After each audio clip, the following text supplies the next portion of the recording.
Assalamualaikum warahmatullahi wabarakatuh. Perkenalkan, nama saya Mardika Alvin Arianto dari kelas 12 IPA 4 absen 20. Di sini saya akan menjelaskan tentang biografi dari Zaid bin Harithah. Abu Usama Zaid bin Harithah bin Syahrohil Syurah bin Al-Qalb atau yang sering dikenal dengan nama Zaid bin Harithah merupakan salah satu sahabat Nabi Muhammad SAW. Beliau merupakan putra dari pasangan Harithah bin Syahrohil dan Sa'di bin Salbah bin Amir. Beliau lahir pada tahun 47 sebelum Masehi dan meninggal pada tahun 8 Hijriah, dan pada saat itu beliau berusia 55 tahun. Beliau merupakan satu-satunya sahabat Nabi yang disebutkan di dalam Al-Quran secara eksplisit, yakni pada surat Al-Ahzab ayat 37. Beliau berasal dari Banu Kab yang menghuni di Jazirah Arab di sebelah utara.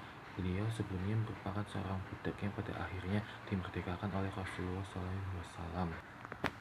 Pada usianya yang ke-8 tahun, beliau bersama dengan ibunya melakukan perjalanan menuju kabilah Bani Ma'an pada masa jahiliyah. Pada saat berada di tengah-tengah Bani Ma'an, kabilah tersebut mendapatkan serangan dari musuhnya.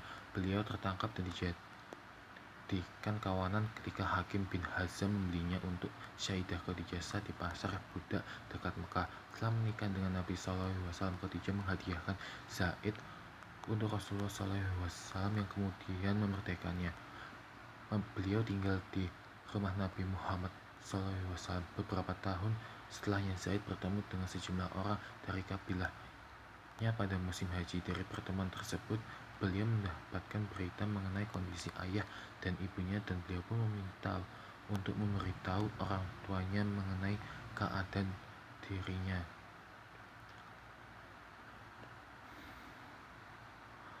Ayahnya telah menulis puisi kerinduan untuk Zaid sejak keduanya terpisah.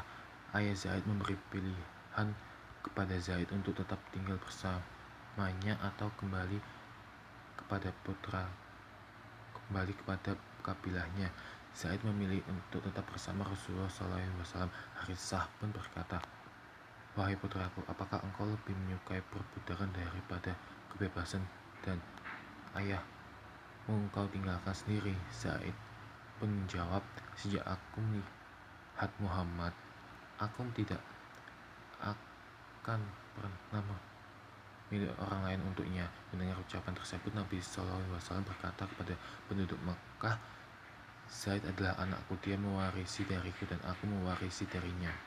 Sejak saat itu Zaid disebut Zaid bin Muhammad, sampai kemudian turun ayat 4-6 dari surat Al-Ahzab yang memerintahkan agar anak angkat tetap dipanggil dengan nama ayahnya, sehingga Zaid tidak lagi dipanggil dengan Zaid bin Muhammad. Setelah Nabi Muhammad SAW hijrah ke Madinah, Zaid dan Abu Rafi ditugaskan untuk bersama Fatimah Az-Zahra, Ummu Kulsum, dan Saudah. Turut serta pula istri Zaid yang bernama Ummu Aiman serta putranya Usama dalam perjalanan tersebut. Hamzah bin Abdul Muthalib membuat perjanjian persaudaraan dengan Zaid bin Harithah di Mekah. Pada perang Uhud, Hamzah menunjuk Zaid sebagai pelaksana wasiatnya jika ia gugur. Setelah hijrah, Nabi Muhammad SAW mempersaudarakan antara Zaid dan Usaid bin Hudair. Setelah Hamzah bin Abdul Muthalib wafat, Zaid bin Harithah pun ikut berperang bersama dengan Rasulullah SAW. Dalam beberapa perjalanan, Nabi SAW menunjuk Zaid sebagai wakilnya. Beliau juga turut hadir dalam perang Badar dan berhasil membunuh Hanzalah bin Abi Sufyan. Setelah perang usai, Nabi SAW mengutus Zaid dan Abdullah bin Rawahah dari Adsil menuju Madinah untuk mengabarkan ke penduduk Madinah mengenai kemenangan umat Islam di perang Badar.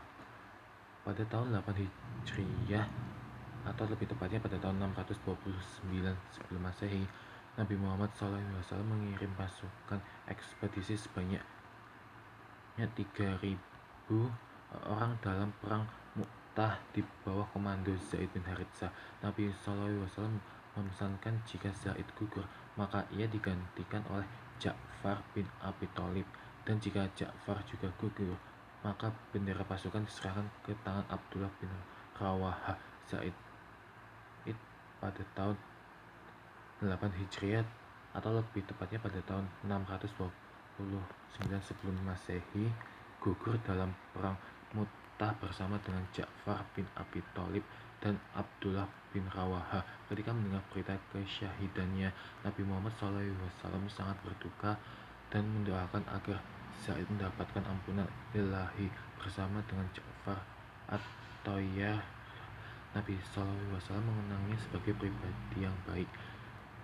Sekian dari saya, apabila ada salah kata mohon dimaafkan. Wassalamualaikum warahmatullahi wabarakatuh.